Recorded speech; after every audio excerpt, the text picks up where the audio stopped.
Hello, this is going to be a video mixed up of a few things, I guess. I was just watching DLandonCole's video on Pat Condell's video on Sweden. I don't know anything about Sweden, but boy, I love DLandonCole's video and his comment section in which there's people evidently from that part of the world arguing about what language is and what could be considered esoteric issues. Arguing about whether the constitutional change was mentioned in the press, and somebody said, well, not in the tabloids, and then naming these names of these magazines that are evidently tabloids. And I just love that. No frame of reference specific to the nation, but of course I have a political frame of reference that tells me about it.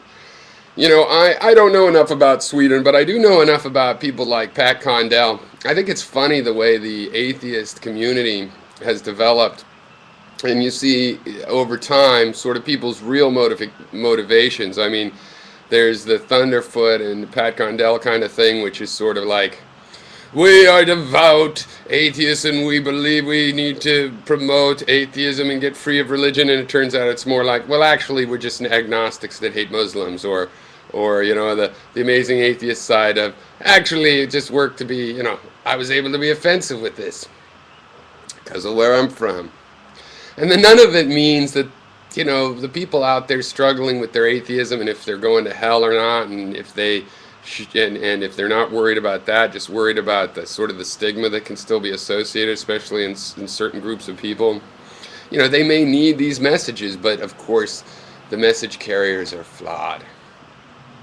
But DLandon does a very good job. I like him. I joked in the comments that he's my favorite NATO mole, and I hope he doesn't mind that kind of ribbing.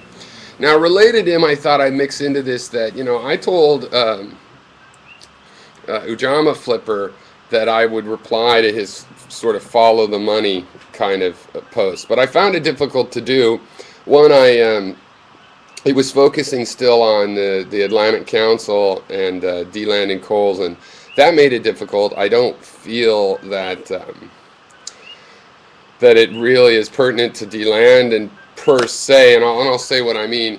But I do believe that following the money is important. It's an important issue to broach, and I didn't really want to avoid it in Landon's case, just out of the fact that I sort of, I have a very positive perspective on him. Not that he's right, but just on his honesty, which is one of the main ways, really the way I judge people online in this conversation, by their honesty.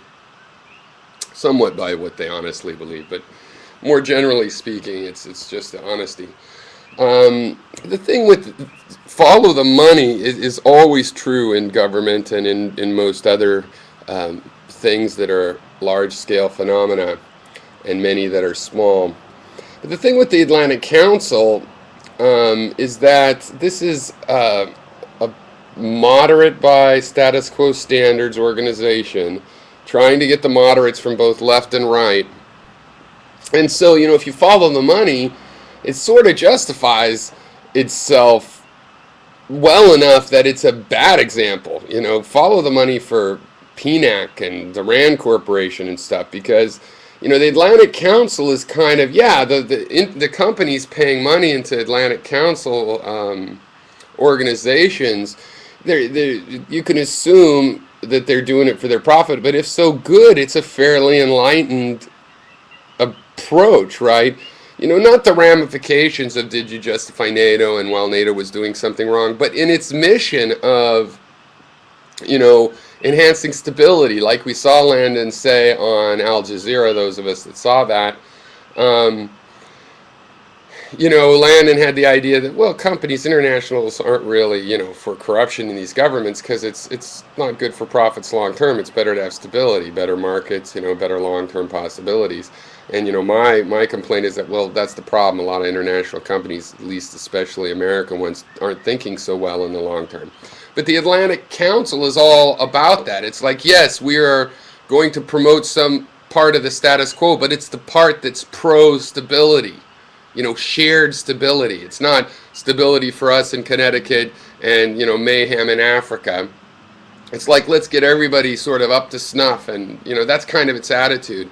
So the follow the money there looks more like, companies that want a stable international marketplace. So, but I did feel like I kind of copped out on that because I specifically, and I rarely, if ever, make a promise to do some kind of a video. And even if I do, I feel I have an easy out as long as I explain why I haven't. And that's kind of what I'm doing here. And yet, I'm not excusing myself from that conversation. I would love to have that. If somebody else brings it up, brings their video to my attention, I will try to be involved with that. It is very important to follow the money. In and of itself, it cannot discredit an opinion which can be judged just rationally and its impact on the world. But it can be important when you're wondering, well, why does somebody say something if it seems really counterintuitive, or what part of the, what system is this opinion a part of? Are there any underlying ramifications to it that come from that? In other words, you can get a more fully informed opinion. It's just funny to do it with the Atlantic Council because it can work with people, of my kind of sentiment that go, ooh, really? NATO, oh, warlike side. But if you look at it really closely, our system is corrupt. I believe we need systematic change. But there are parts of it that have been working, and it's like international business has a lot of crimes that it's committed. On the other hand, there are parts where that helps not to have a war, strong economic ties or a company that's dependent on its markets across borders. So the Atlantic Council seems like an organization that's trying to promote that side, sort of the part of the weird post-empire, who has the hegemony. It's part of the good side of this whole negative picture. It's part of the baby that doesn't need to be thrown out with the bathwater. And back on the atheists, it's kind of funny. I think a lot of those people that are just ardent atheists have pain and fear from various sources and seem to be reacting to that, and are the kind of people, that are not looking for where is the baby in this bathwater, but even worse, they really, their point is to throw out the baby. They don't really care about the water. The water's just dirty and they can point their finger at it, and really they're just trying to say, no, we got to throw out the baby.